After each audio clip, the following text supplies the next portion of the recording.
On August 15th, 1977, a strange signal from the constellation Sagittarius was received by the Big Ear radio telescope. The signal, known as the WA signal, reached an intensity up to 30 times higher than the usual signals and had a duration of 72 seconds.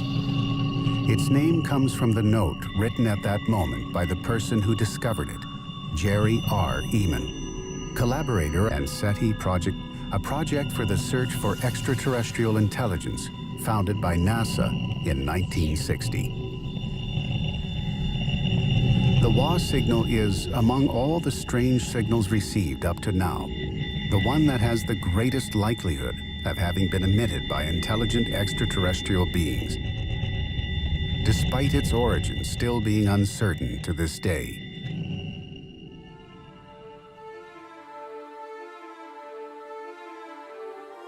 In a vast universe, 40 billion years old and containing 500 billion galaxies, science is convinced that there must exist, or must have existed, extraterrestrial intelligence. In this vastness, it would seem that there should be fullness of life out there. With this conviction, human beings have searched for it and still search for it incessantly. State-of-the-art radio telescopes track the sky day and night, year after year, in search of any sign of extraterrestrial intelligent life.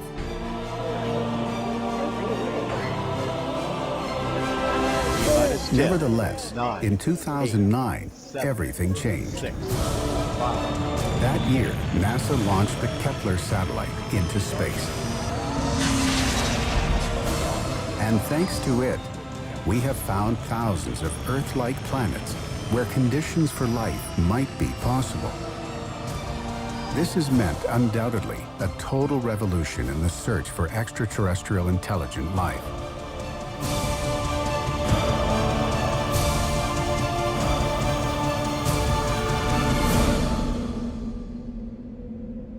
Given the important advances in astrophysics, some scientists believe that there is a chance of finding extraterrestrial intelligence in the next decades. Seth Shostak, astronomer and director of SETI, Search for Extraterrestrial Intelligence, declared before the House Science Committee of the American Congress that in a couple of decades, we will have found evidence of its existence. The chances of finding it, I think, are good, and if that happens, it'll happen in the next 20 years, depending on the financing. A first contact could be close. The question is, do we really want them to find us? What will these forms of life be like? What will their aims be? Is anybody out there?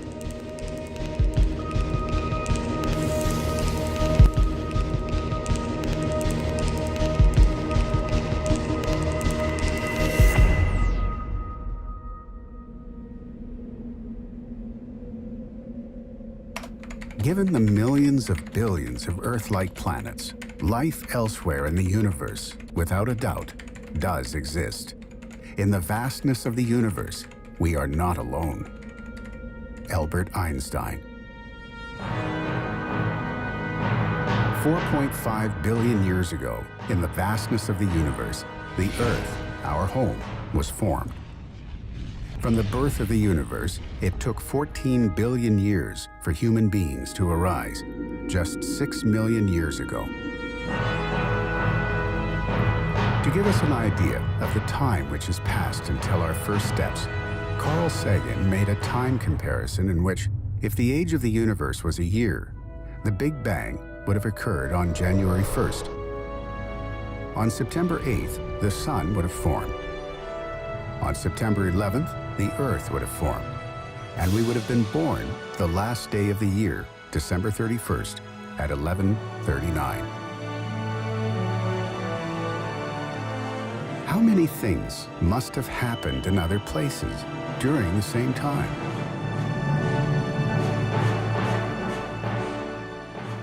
Today, when we take a look at what we know about the universe, and what we know about the origins of life on this planet,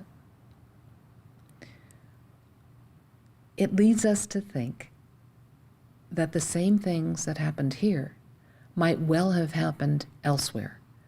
And so life beyond this planet is quite plausible in terms of the science that we know today. We see the organic building blocks that are essential to life on Earth. And so the raw stuff that's necessary for life is out there. The places that life could live is out there.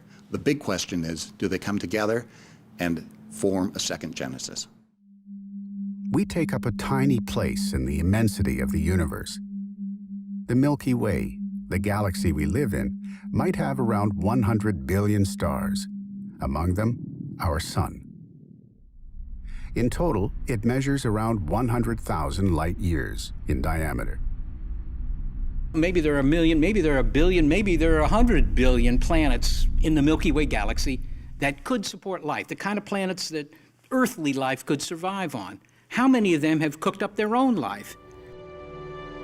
Here, from one end of the Milky Way, we, an intelligent civilization, wonder if it's possible that we are alone in all of this vastness. There's just a lot of real estate, a lot of room for life in space. We've now learned that planets are as common as cheap hotels. They're all over the place. There are 1 trillion, that's 1 million planets just in our own galaxy. If there is no life on any of them, then Earth is a miracle. A miracle. And I'll tell you this, for scientists, believing in miracles is usually not a good strategy. When we think about how vast the universe is, it would be incredible if there's no other life out there. There are hundreds of billions of stars in our galaxy alone, and there are billions of galaxies in the universe. If life appears on only a minuscule fraction of those planets, then life is prevalent throughout the universe. That's why human beings, in their enthusiasm for knowledge and exploration, have started the search for intelligent life, with the hope of, sooner or later, finding it, or being found by it.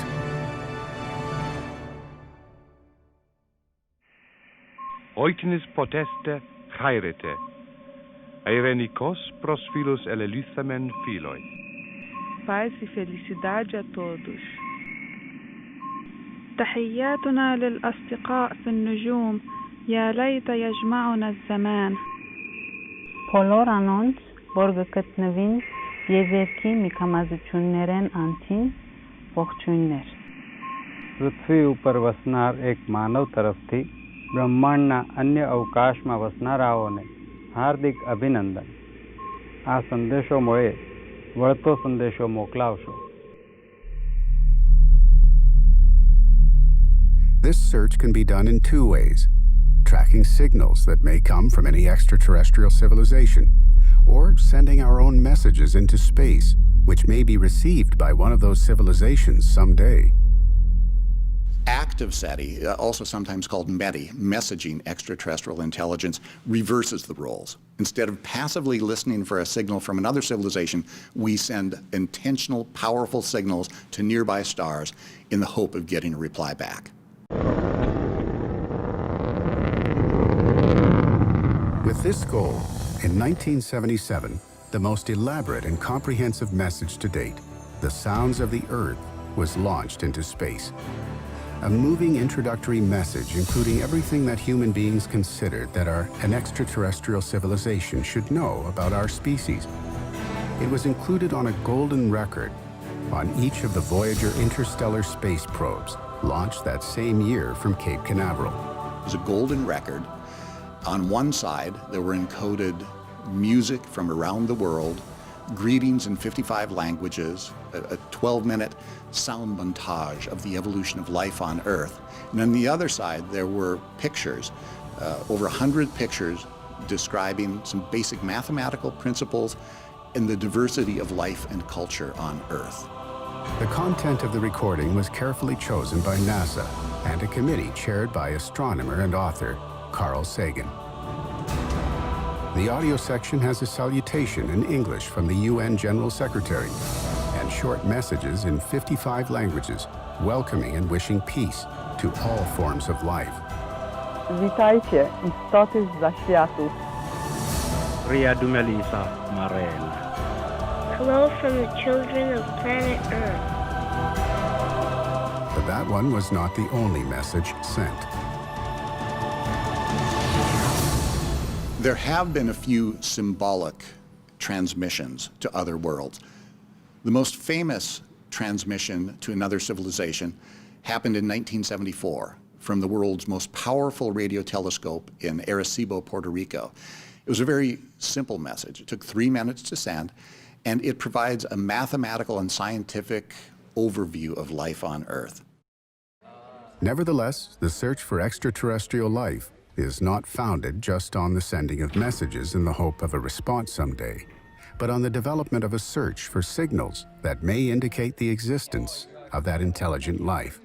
SETI, as a scientific exploration, actually got its start within NASA in the life sciences portion of NASA. People were interested in the question of life beyond the Earth, and this program developed within NASA. It launched actually in 1992. It was called the High Resolution Microwave Survey. In 1993, Senator Bryan from Nevada terminated NASA's funding for SETI, and he terminated with a vengeance so that NASA was unable to recover and come back the next year with another SETI program. So at that point, because we had already formed a nonprofit institute called the SETI Institute to help NASA stretch its funds as it did this SETI work, in 1993 we said, okay, we've got a nonprofit, we're just going to go out and raise money to do this privately. The SETI Institute is nowadays the main world institution devoted to the search for extraterrestrial intelligence. It's a project called SETI, the Search for Extraterrestrial Intelligence. This search is based on the use of radio telescopes. Radio telescopes receive radio waves. As we can't go to space aboard spacecrafts to find that intelligent life, what we look for are radio signals. What we're looking for is a signal that's at one spot on the radio dial. Just like when you're listening to the radio in your car. You know, you tune across the dial, you hear static everywhere, and then at one spot you're near, and there's a station. Okay, that's the signal that's produced by a transmitter somewhere. It's not natural static.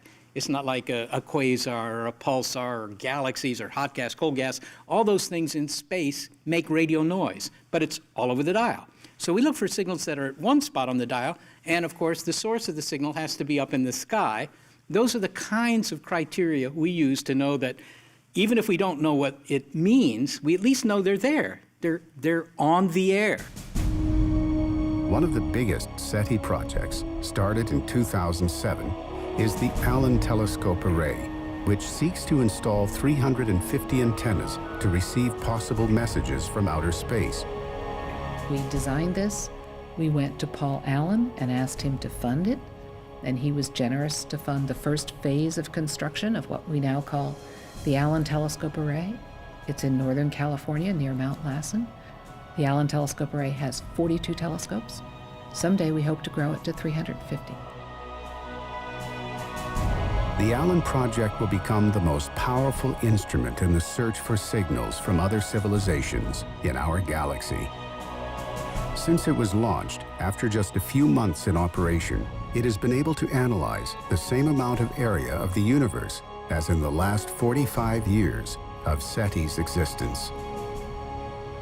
Another of SETI's most famous innovative projects is SETI at Home. It was started in 1999 by astronomers at the University of California in Berkeley, and it uses an army of millions of amateur internet users. From home, anyone can be part of this enthralling pursuit. The screensaver analyzes some of the data that comes from the Arecibo radio telescope in Puerto Rico. Up to now, more than 5 million people from all over the world have participated and are processing all of the info captured by the Arecibo radio telescope. the SETI at Home project has grown so quickly that it is the biggest ever of its kind. Both projects, Allen Telescope Array and SETI at Home, have been a huge advance in the search for intelligent life, giving hope for discoveries in the near future. But undoubtedly, what has radically revolutionized and pushed the search for extraterrestrial intelligent life is the Kepler mission, which is focused on the search for potentially inhabitable planets. It was launched by NASA on March 6, 2009, and orbits the Sun looking for extrasolar Earth-like planets where life may be possible. Kepler, which is a space-based telescope that was launched about 5 years ago, is on the hunt for planets. Kepler has found literally thousands of planets or planetary candidates. It's a planet-finding machine. The Kepler spacecraft has been a game changer in the search for other intelligence. Kepler now can tell us which stars have planets around them and which of those stars are Earth-like. That means we now know where we can point our telescopes to look for a twin of Earth. In 2011, for the first time ever, Kepler provided scientists with a census of the Milky Way. For the first time ever, we can calculate how many stars in the Milky Way could have a planet like ours. Around 1 billion. So one of the big triumphs of astronomy in the last 2 decades is to show the majority of stars have planets. There are planets all over the place. There are more planets than stars. According to the data, in the near future, millions of inhabitable planets may be found just in our galaxy. What Kepler has shown is that maybe 1 in 5 stars has a planet which could have liquid oceans, a bit of an atmosphere. In other words, the kind of place where you might want to build yourself a house, right? So 1 in 5 means that just in our galaxy, there are tens of thousands of millions of cousins of the Earth. That's a lot of real estate. This data is crucial to answering the question of whether we are alone in the universe and helping us to resolve some unknowns of one of the most famous equations in astrophysics, the Drake equation, which is now of major interest. The Drake equation is a way to grapple with all of the issues most central to determining how many civilizations are there out there in our galaxy trying to make contact. The Drake equation looks at 7 independent factors and tries to put a number on each of them. So you multiply all those up, and you come up with a number that we call N, the number of potentially communicative civilizations in the Milky Way. Our star is the rate at which stars have been born in the Milky Way galaxy over the last few billion years. So it's a number that is stars per year. Our galaxy is 10 billion years old, and early in its history, stars formed at a different rate. All of the F factors are fractions. Each one must be less than or equal to 1. F sub p is the fraction of stars that have planets. N sub e is the average number of habitable planets in any planetary system. F sub L is the fraction of planets on which life actually begins, and F sub I is the fraction of all those life forms that develop intelligence. F sub C is the fraction of intelligent life that develops a civilization that decides to use some sort of transmitting technology. And finally, L, the longevity factor. On average, how many years do those transmitters continue to operate? That is perhaps the most elusive term of the Drake equation. As we look into our own future, we wonder, will we survive as a technologically adolescent civilization? Will we last long enough to make contact? That is the big unknown. The Drake equation includes a series of terms whose value we can't know exactly. It's just a fantastic framework with which we can organize our ignorance, because you can't solve the equation. There are no right answers to that equation, not yet. As we shift into the more biological and cultural terms of the Drake equation, we move into areas where we're uncertain.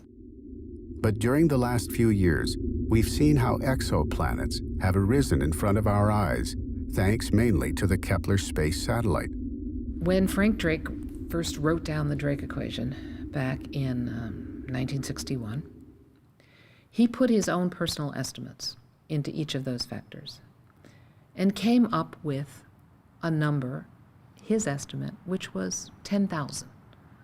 So within the Milky Way galaxy of 100 billion stars, he thought 10,000 of those stars might host technological civilizations. What do we know now that we didn't know in 1961? Well, we know one or two of those terms a little bit better. And they kind of agree with the optimistic estimates that were made 50, 60 years ago. There are other estimates that are extremely pessimistic. There's only one, and it's us. Carl Sagan had a number that was more optimistic. He said probably 1 million was his guess. We think we know that our star and N-sub-E are both numbers that are closer to 10 than, say, to 1. And all the F factors are less than 1. Some of them may be much less than 1. But of all these unknowns, the biggest unknown is L.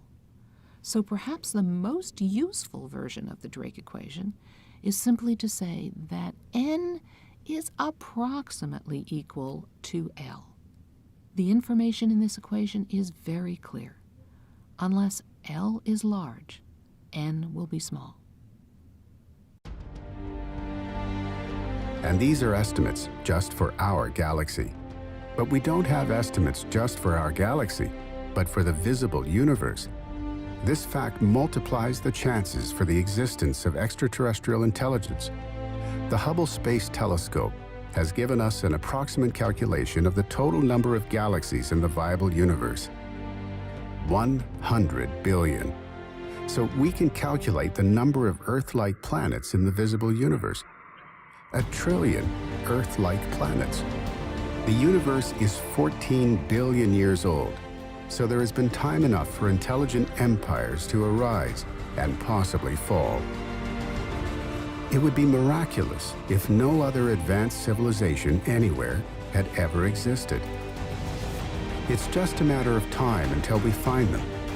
Radio telescope technology is becoming more and more advanced, and some scientists believe that the first evidence will be found in the next decades. So far, we've looked at a little over 10,000 stars very carefully with the Allen Telescope Array. In the next couple of decades, that'll be 1 million stars.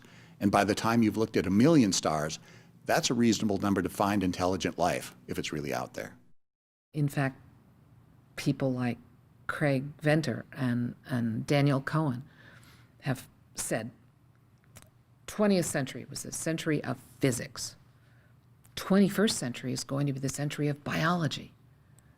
But my colleagues and astrobiologists and young scientists are saying, yes, the century of biology on Earth and beyond. This coming century, this 21st century, could well provide us with evidence of life beyond Earth and a biochemistry that's different from the only one we know. The chance of an imminent discovery brings with it a controversial question. What will the first contact be like? What could human beings say to another intelligent species? What introductory message can we compose about human beings, that species that inhabits one of the edges of the universe, and who have developed enough to wonder if there is anyone else out there, or to try to find them? There should be a deliberative process to think about how we want to present ourselves to other worlds. And that is a dynamic conversation that we're having now in the science community. Should we transmit? If we do, who should speak for Earth? What should they say? In what language? How? It's not a simple task to ponder our first introduction to an extraterrestrial intelligence, and the even more complicated question of how to compose that message to make it understood. How we would say something meaningful to another civilization. It is going to be one of the most tremendous intellectual challenges humankind has ever faced. composing a message that can be understood by aliens will be extremely difficult, and conversation may be impossible. In order to make contact with another civilization and truly understand them, we have to find a language that any scientist who is engaged in SETI anywhere in the galaxy will understand. This is what's called active SETI, or METI, messaging to extraterrestrial intelligence. If you can build a radio transmitter anywhere in the galaxy, you have to know that 2 + 2 = 4. And so it's basic mathematical principles like that that we use as the foundation for a language to communicate with extraterrestrials. In terms of the message content, how it should be sent and what it should say, what would we say about ourselves? And what are efficient encoding schemes, and how do we provide a tutorial so that they can figure out what the scheme is? My suggestion is to send the internet, right? Send so much information that they can look through it and find pictures, videos, sounds, text, of course, and they'll be able to understand it. It's sort of like the hieroglyphics. Several messages have already been sent to space, and we hope to receive an answer someday. The first sent message was attached to the Pioneer 10 space probe, launched by NASA from Cape Canaveral on March 2, 1972. A golden anodized aluminum plate designed by astronomers Carl Sagan and Francis Drake was affixed to the probe. It was a kind of an interstellar message in a bottle. On it, drawings of 2 human figures appear, one feminine and one masculine, with the image of the spacecraft behind them to show the proportion of the human silhouettes. Our address in the universe was also included, as well as a scheme of our solar system. Another similar plate was affixed to the Pioneer 11.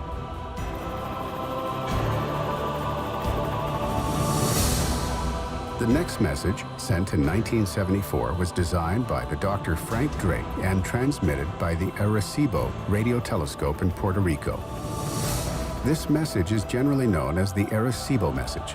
It was a very simple message. It took 3 minutes to send, and it provides a mathematical and scientific overview of life on Earth. It starts with a description of our numbering system in a binary code, numbers from 1 to 10, and then using those numbers, a description of chemical elements that are essential to life on Earth. And once we can talk about those chemicals, we can talk about the way they combine into molecules, including DNA, the core of our genetic material here on Earth. The Arecibo message also gave a description of our solar system, the population of our Earth, even a diagram of the telescope that was used to transmit the message. 1977 saw the launch of the Sounds of the Earth, the most elaborate and comprehensive message to date. Recorded on golden records, they were affixed to each other on the Voyager spacecrafts. Besides salutations in 55 languages, they included an audio section devoted to the sounds of the Earth. Volcanoes, lightning, wind, laughter, and the message in Latin, per aspera ad astra, through hardship to the stars, in Morse code. Also included were eclectic selections of music from different cultures. The Brandenburg Concerto No. 2 by Bach, the Magic Flute by Mozart, the Melancholy Blues by Louis Armstrong, Beethoven's Fifth Symphony, as well as traditional music from different cultures.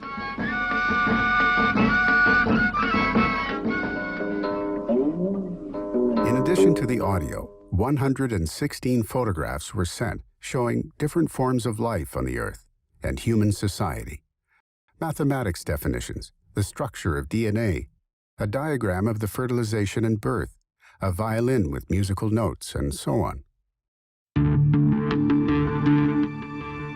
Will anyone receive these messages? Will we have an answer? But above all, what will those who receive this message be like? I think that one of the best things about finding life, a second Genesis, life that isn't related to us, somewhere else will be to begin to understand how biology can be different. I mean, we don't even know if they'd have the similar biochemistry. But on the other hand, we're carbon-based life forms, and carbon, which is all over the universe, of course, is great at hooking up with other atoms to make complex chemistry, and since that's what we are, they might be carbon-based. That's not crazy. We're having a hard time figuring out what other ways there might be. We're working on it from the bottom up with synthetic biology, trying to build life in other ways. But I think life elsewhere will have evolved to be perfectly suited to its environment. If the environments are similar to ours, then there could, in fact, be a lot of similarities. If the environments are extremely different from those that we enjoy here on this planet, then I think it's unimaginable. I'd love to find out what we can't imagine. In fact, as we imagine the kind of beings we make contact with, they may not be biological beings at all. On Earth, we are anticipating computers becoming advanced enough that they may even deserve the term intelligence in the next century or so. So if we make contact with a civilization that's thousands or millions of years more advanced than we are, the intelligence on the other end of the line may be an artificial intelligence. These hypothetical forms of life may have abandoned their biological bodies a long time ago to create a computer body. They may have the ability to build a quantum computer with an extraordinary computing power, a super-intelligent device with the same capacity as a conventional computer that occupies a whole planet. Then, they may have lost their consciousness of the self to be absorbed by a global digital network of minds, a great collective consciousness. But in terms of what they'd be like, what they'd look like, nobody can really say, except this. Probably within 100 years, we're going to develop thinking machines here on Earth. So I think it's very likely that if you actually pick up a signal coming from elsewhere, it's not coming from some sort of biological being, it's coming from a machine. The search for extraterrestrial intelligence is not really different from the search for our own future. The absolute ignorance about the possible aims of an extraterrestrial intelligence is what has led some scientists to voice their misgivings about announcing our existence to extraterrestrials, at least until we know their intentions toward us. Active SETI is a controversial topic. No less than the cosmologist Stephen Hawking warned, do not transmit to ET. When he said that in 2010, his concern was that aliens may invade Earth to strip mine our planet, taking our rare resources. Well, Hawking is a genius, but he can't predict the future. And so there's no way he could have told that Earth-like planets are distributed everywhere. But even if there is a danger, even if another civilization can come to Earth, it's too late to conceal our existence. Any civilization with the ability to travel between the stars can already pick up our radio and TV signals that are leaking off into space. There is no added danger of transmitting signals through active SETI. In any case, considering the data we now know, a first contact may be possible in a short time. It's also possible that some civilization has already listened to our messages. Nevertheless, how is it possible that if there are other civilizations, we haven't yet received any evidence of their existence? This is what is known as the Fermi paradox. The physicist Enrico Fermi famously asked, where are they? The idea was, if in fact the universe is populated with life, why haven't they come here? The formulation of that paradox arose when the physicist Enrico Fermi was working on the Manhattan Project, whose aim was the development of the US atomic bomb. Fermi's answer to his paradox was that every advanced civilization develops, along with its technology, the potential to exterminate itself. as was thought to be happening at that time.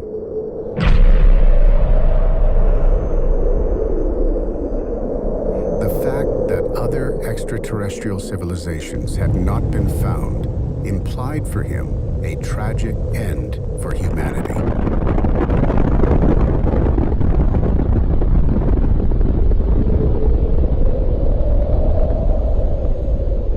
However, there are several possible solutions to the Fermi paradox. They do exist, but they are not communicating with us. They do exist and communicate, but we can't hear them. They do exist and have been here, but we weren't. They do exist, but most people don't know it yet. They have disappeared. Maybe these civilizations have already destroyed themselves as a consequence of a nuclear war or some other cause. But we find even more solutions to the paradox. Well, there are a lot of answers to the Fermi paradox. One is that it's actually very difficult to travel between the stars. Even over the course of long periods of time, it takes a lot of energy, it takes a lot of commitment, and anything that you can gain in terms of information, you could get a lot cheaper simply by sending radio signals. Another possible solution is that we aren't interesting to them.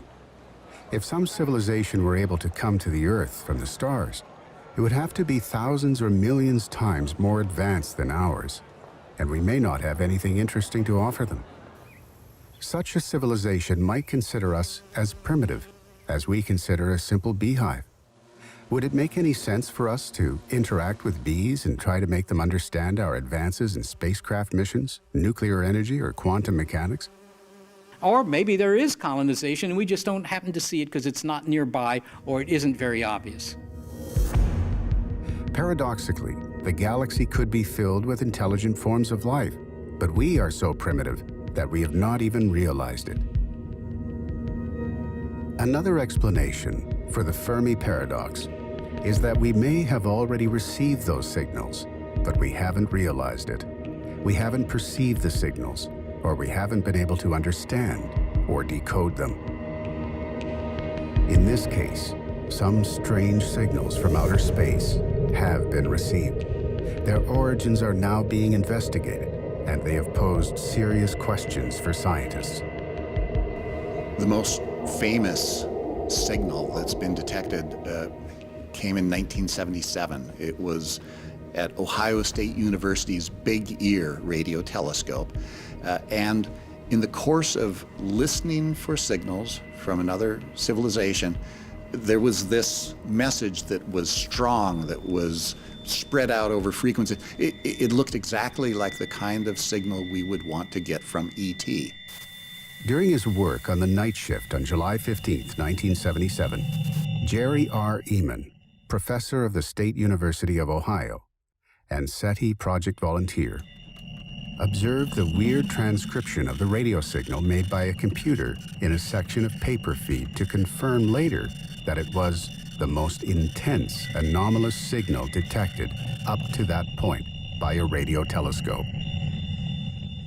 The signal, of unknown origin, had a duration of 72 seconds and reached an intensity 30 times higher than conventional signals, and had come from the constellation of Sagittarius. In fact, it was so astounding that when the technician was looking at the printout the next morning, he wrote "wow" in the margin, and that's become known as the wow signal. The computer processed the signals received into a series of alphanumeric characters. It wrote the sequence 6EQUJ5, which has kept the international scientific community on edge until today. Eman and his team studied the signal in detail. In the end, they were able to rule out that it had been part of any interference coming from the Earth. So during the following month, the operators of the radio telescope tried to reposition the signal, but they didn't succeed. Well, many times in the decades since then, astronomers have looked at the same part of the sky to see whether they can find the wow signal again, but we've never been able to replicate it.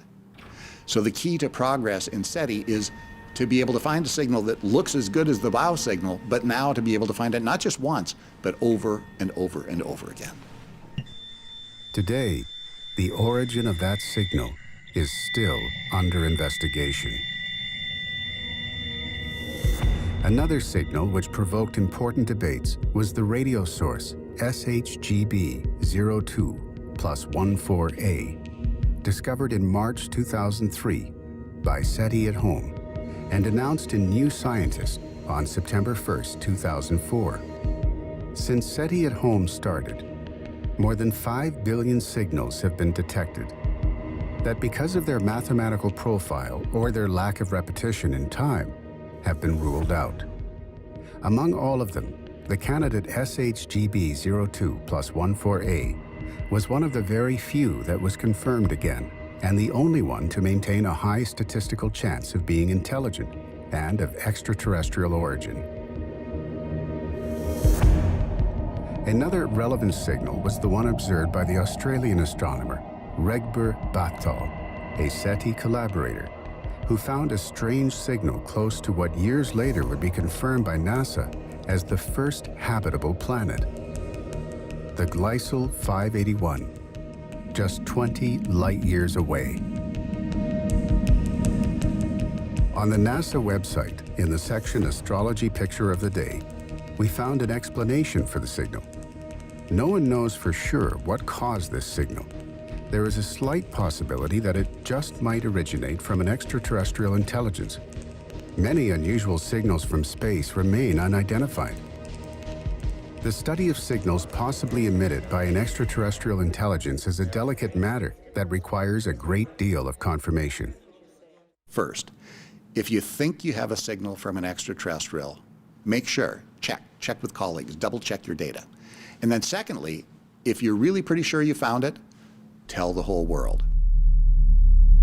Despite countless conjectures about a possible contact or some evidence that is being hidden, SETI states that we haven't yet received a confirmed signal and makes it clear that as far as SETI is concerned, it wouldn't be a piece of information to hide.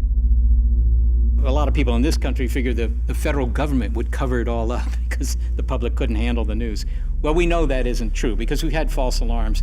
And what actually happens is the media are very interested. The newspapers, the radio shows, TV shows, they call you up right away if you get any kind of interesting signal. So according to the SETI protocol, the day they confirm the first signal indicative of extraterrestrial intelligence, they will make the news known worldwide. A fact that, considering technological advances, may occur in a short time. Seth Shostak declared before the House Science Committee of the American Congress that in a couple of decades, we will have found evidence of its existence. The chances of finding it, I think, are good, and if that happens, it'll happen in the next 20 years, depending on the financing. There are sort of guesses as to how many societies might be out there broadcasting, and those guesses run from maybe 10,000 to 1 million. Well, if the correct number is anywhere in that range, then we should find something within a few decades. So, you know, this is not like building cathedrals in the Middle Ages. This is something that's going to work within one generation, if it's going to work at all. If I had to bet when we will find intelligence beyond Earth, I'd say in the next 20 years. And it's simply because technology is advancing all the time. SETI success depends on computing power. What will happen from then on? What will occur when we receive a signal and it is confirmed as extraterrestrial? How would that affect our lives, our priorities, our conception of the world, and our own identity? Is humankind prepared? So what happens if we find a signal? If we find evidence that they're out there, you know, people will still go to work the next day, or if they're in school, they'll still go to school. They won't divorce their spouses. There won't be civil unrest. They won't be rioting in the streets.